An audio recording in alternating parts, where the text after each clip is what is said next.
Vivemos em uma sociedade onde os homens morrem mais cedo, se suicidam mais, são mais violentos e também mais solitários. E ainda assim, sustentamos a ideia de que o patriarcado os privilegia, sem consequências. A pergunta não é mais se os homens têm ou não privilégios, é inegável que têm. A pergunta mais urgente é: a que custo? Prazer, sou Fausto Locatelli, terapeuta filosófico, psicanalista e professor, e hoje quero te convidar a refletir sobre uma pergunta que incomoda, mas precisa ser feita. Afinal, os homens são os opressores da nossa sociedade ou são vítimas de um sistema que os dilacera por dentro? Vivemos em uma sociedade moldada pelo patriarcado, e não há como fugir do óbvio: ele favorece os homens. É inegável que, historicamente, são eles que ocupam os cargos de poder, dominam os espaços de decisão política, econômica e até intelectual. Como diria Pierre Bourdieu, o patriarcado é um domínio simbólico que se inscreve nos corpos, moldando quem pode falar, sentir, aparecer. No entanto, mesmo com todos os privilégios herdados pelo simples fato de nascer com um pênis, é preciso ousar olhar mais fundo. Homens estão morrendo, e não apenas pelas guerras ou pelas armas que empunham, mas por dentro, silenciosamente. As taxas de suicídio entre os homens são assustadoras. No Brasil, segundo dados da Organização Mundial de Saúde, homens morrem por suicídio quase 4 vezes mais do que as mulheres. Eles também representam a maioria das vítimas de homicídio, mortes do trânsito e overdoses. Coincidência? Não. Isso tem nome. Tem causa e tem estrutura. A socialização masculina desde a infância é um processo de mutilação emocional. A criança do sexo masculino aprende, antes mesmo de aprender a escrever, que sentimentos não são bem-vindos. Chorar é coisa de menina. Ter medo é sinal de fraqueza. Demonstrar carinho? Suspeito. Bell Hooks nos lembra que os homens são ensinados desde cedo a rejeitar o amor, o afeto e a conexão como sinais de inferioridade. O que sobra? Raiva, frieza, silêncio. E o silêncio, todos sabemos, é um veneno que mata lentamente. A masculinidade que construímos é um projeto de isolamento. O menino cresce aprendendo a dominar, competir, calar. Cresce sem saber nomear o que sente. Aos 20 anos, muitos já não conseguem se lembrar da última vez que choraram de verdade. Aos 30, estão cercados por amigos, com quem jogam bola ou tomam cerveja, mas com quem não conseguem dividir angústias profundas, porque o grupo masculino tradicional não é lugar de vulnerabilidade, é lugar de escudo. Um amigo de futebol pode rir com você, pode beber com você, mas não vai saber o que fazer quando você disser que está com medo de falhar com o pai, que se sente vazio ou que não quer mais viver. Essa amizade é muitas vezes uma performance coletiva de força, um pacto silencioso onde ninguém pode baixar a guarda. O resultado? Aos 40, muitos estão imersos em solidão, vício, trabalho compulsivo. Aos 50, há quem sequer saiba quem é sem o papel de provedor, de chefe, de controle. Isso não é força, isso é desumanização travestida de virilidade. Mas por que insistimos em manter esse modelo? Porque o patriarcado, como sistema, não sobrevive sem soldados. E os homens, embora favorecidos em muitos aspectos, são forjados para serem seus principais guardiões.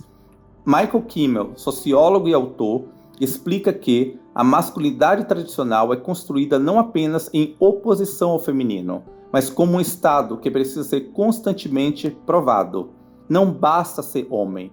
É preciso performar o tempo todo, ser viril, ser invulnerável, ser dominante. Qualquer desvio disso é punido como humilhação, exclusão, violência. Assim, homens tornam-se vigilantes de si mesmos, censuram seus afetos, vigiam seus desejos, escondem suas dores.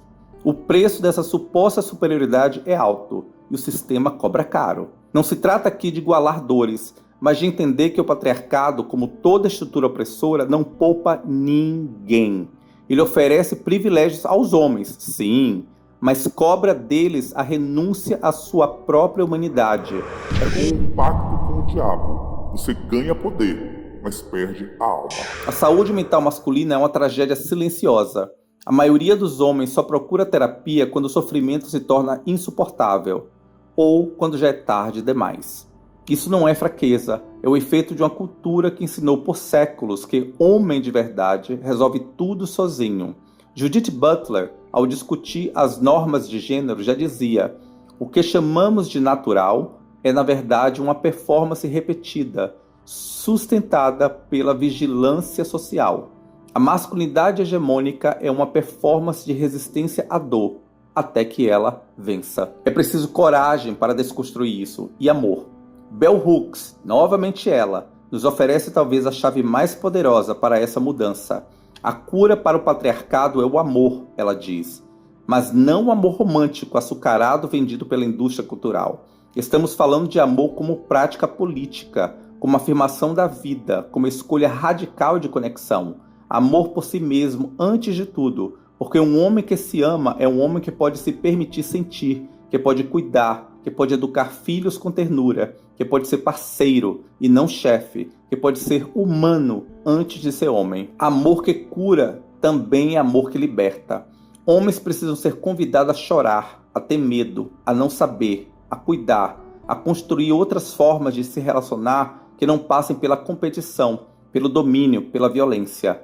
Homens precisam ouvir que não há nada de errado em pedir ajuda, que vulnerabilidade não é fraqueza, é força que resiste. Porque, como escreveu Brené Brown, a vulnerabilidade é o berço da inovação, da criatividade e da mudança.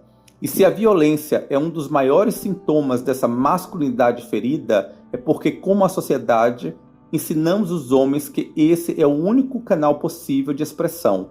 É cultural, não biológico. Nenhum menino nasce agressivo. Eles aprendem em casa, nas ruas, nas escolas, nas piadas, nos filmes, nos exemplos silenciosos.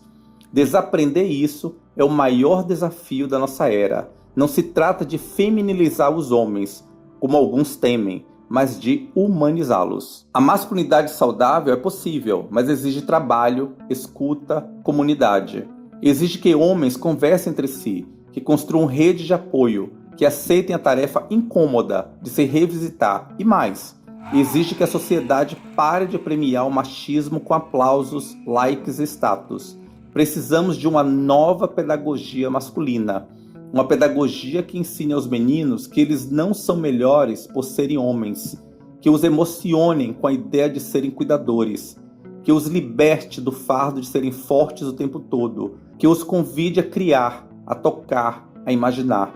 Uma pedagogia que transforme o homem provedor em homem presente, que substitua o homem invencível pelo homem sensível, que entenda que a liberdade de ser é mais importante do que qualquer expectativa de gênero.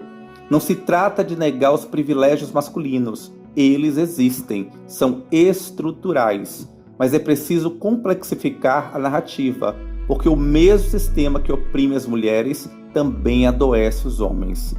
E o que está em jogo aqui não é uma guerra de sexos, mas a construção de uma nova humanidade, uma humanidade que abrace a dor, que reconheça o outro, que permita que todos possam viver com dignidade emocional. Sim, os homens oprimem, mas também são oprimidos.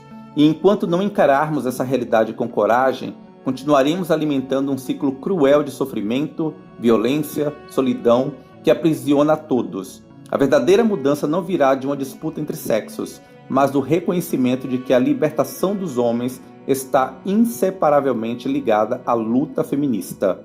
O feminismo não é apenas um movimento para empoderar mulheres, é uma arma poderosa contra o próprio sistema que aprisiona os homens em padrões tóxicos de silêncio, força e isolamento. É por meio dessa luta que os homens podem quebrar as correntes do patriarcado, aprender a sentir, se expressar e construir relações fundamentadas no respeito e na igualdade. Somente ao abraçar essa aliança, ao se colocar ao lado na luta feminina, é que os homens poderão se libertar das máscaras impostas e recuperar sua humanidade perdida. A revolução masculina, portanto, só será real quando o feminismo for reconhecido como uma força de libertação para todos, homens e mulheres juntos, rompendo com o passado e construindo um futuro onde a vulnerabilidade seja força e o amor a única arma que importa. Se essa reflexão sobre a masculinidade, suas feridas e seus potenciais tocou em você, se essa conversa despertou algo aí dentro, então te convido a dar um like nesse vídeo e compartilhar ele com mais pessoas. É um pequeno gesto que nos ajuda a alcançar mais corações e mentes. Se ainda não faz parte dessa comunidade de busca e desconstrução, inscreva-se no canal e ative o sininho para que possamos seguir juntos nessa jornada. E acima de tudo, deixe seu comentário abaixo. Eu adoraria saber qual a sua percepção sobre os fardos e as libertações da masculinidade hoje. Sua voz é fundamental para construirmos uma nova humanidade.